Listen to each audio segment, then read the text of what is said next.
Hello प्यारे बच्चों, कैसे हैं आप आशा है कि ठीक होंगे।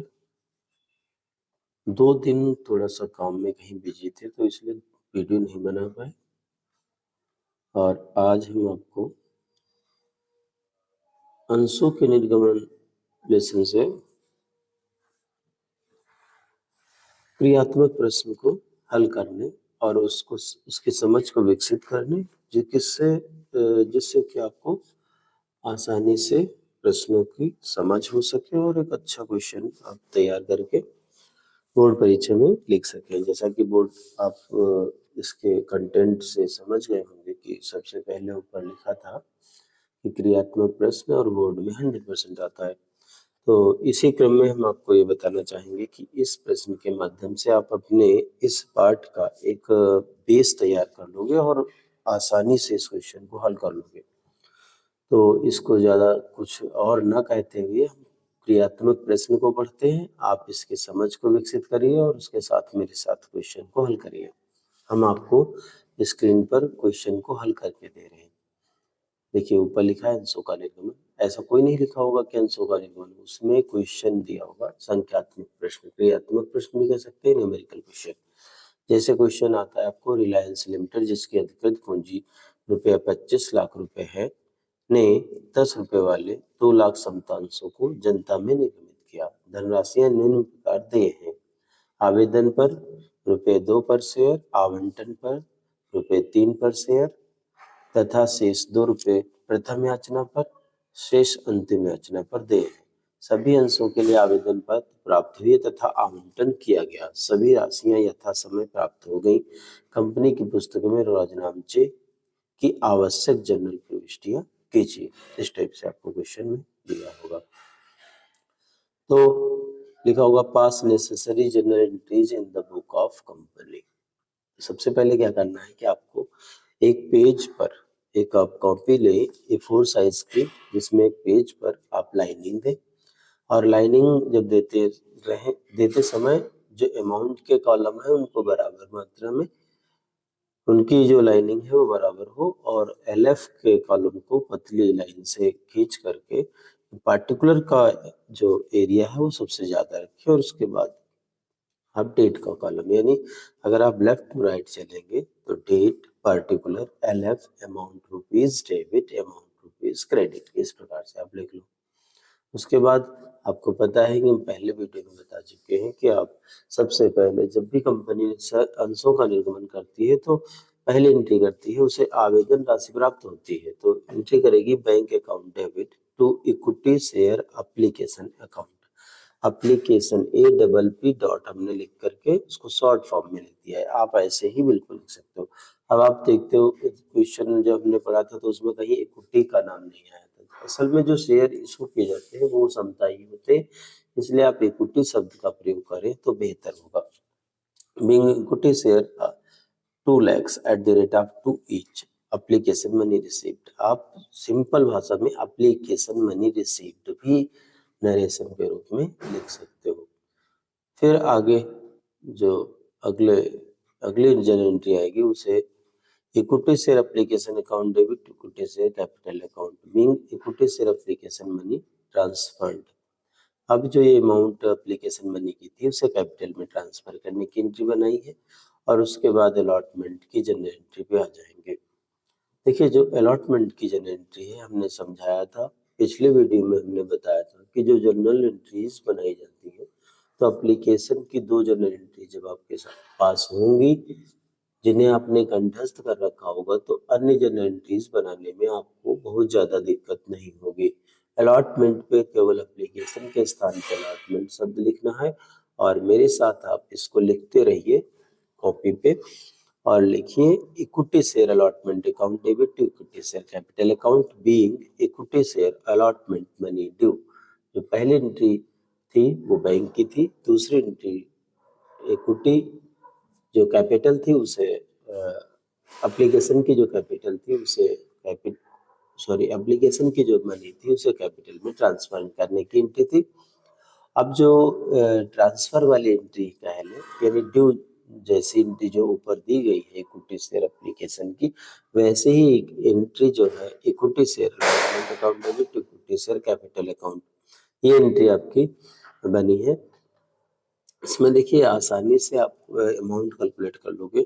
आप क्वेश्चन में जब जाओगे तो क्वेश्चन में देखोगे कि अलॉटमेंट पर 3 रुपए के हिसाब से एप्लीकेशन में अलॉटमेंट पे 3 रुपए के हिसाब से अमाउंट आनी थी, धनराशि आनी थी। तो 2 लाख शेयर्स थे, 2 लाख को 3 से गुणा करिए तो 2 लाख गुणे 3 बराबर कितना हो जाएगा? 6 लाख रुपए। तो ये अमाउंट आपकी 6 लाख रुपए ड्यू हो गई। वही अमाउंट रिसीव हो जाएगी।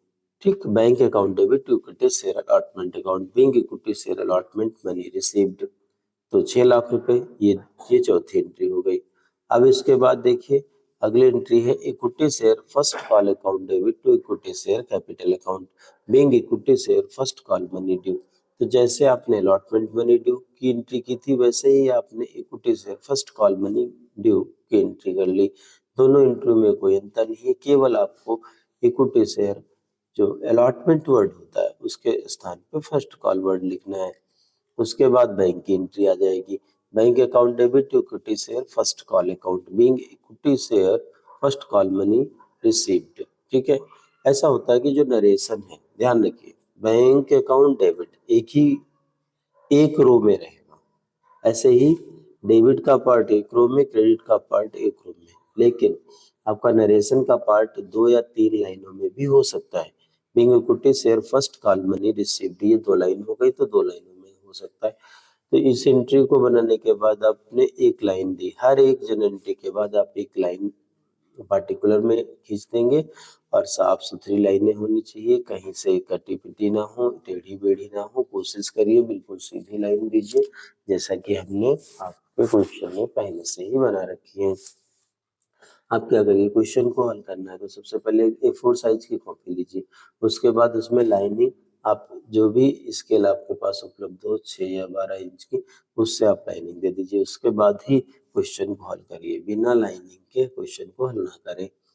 तो तो ये आपको हमने फर्स्ट कॉल की एंट्री आपको दोनों समझाई। उसके बाद देखिए शेयर फाइनल कॉल की जो एंट्री है, equity share second and final call. जब जैसे जो फाइनल कॉल होती है, अगर फर्स्ट पे फाइनल हो तो फर्स्ट एंड फाइनल लिखेंगे, सेकेंड पे फाइनल है तो सेकेंड एंड फाइनल लिखेंगे, थर्ड एंड फाइनल है तो थर्ड एंड फाइनल लिखेंगे। यानी जो लास्ट जो भी कॉल्स होती है उनमें फाइनल शब्द यूज किया जाता है।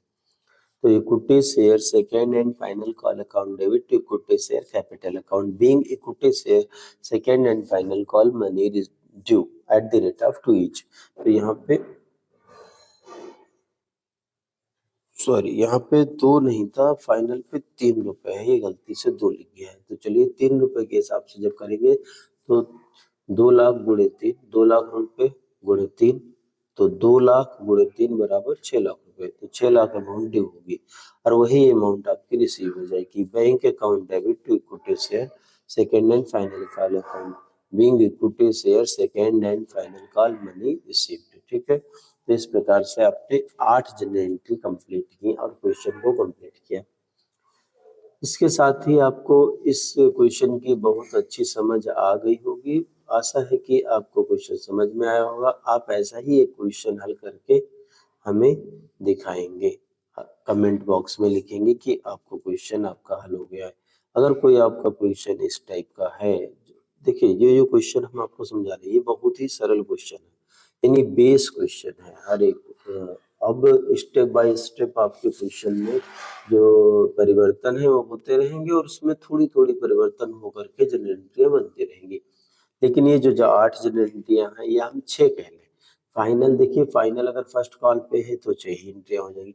हर एक स्टेप की 2 जनरल एंट्रियां बनती हैं, हर एक स्टेप की 2 जनरल एंट्री बनती हैं। तो इस आधार पर 4 जो स्टेप थे, जैसे आवेदन पहला स्टेप, आवंटन दूसरा स्टेप, फर्स्ट कॉल तीसरा स्टेप और सेकेंड एंड फाइनल कॉल चौथा स्टेप। तो 4 गुणे 2 कितनी एंट्री हो गई? 8। तो 8 जनरल एंट्री हर एक मतलब क्वेश्चन में आपको बनानी ही है। इस प्रकार से आप क्वेश्चन इसकी समझ आ गई होगी।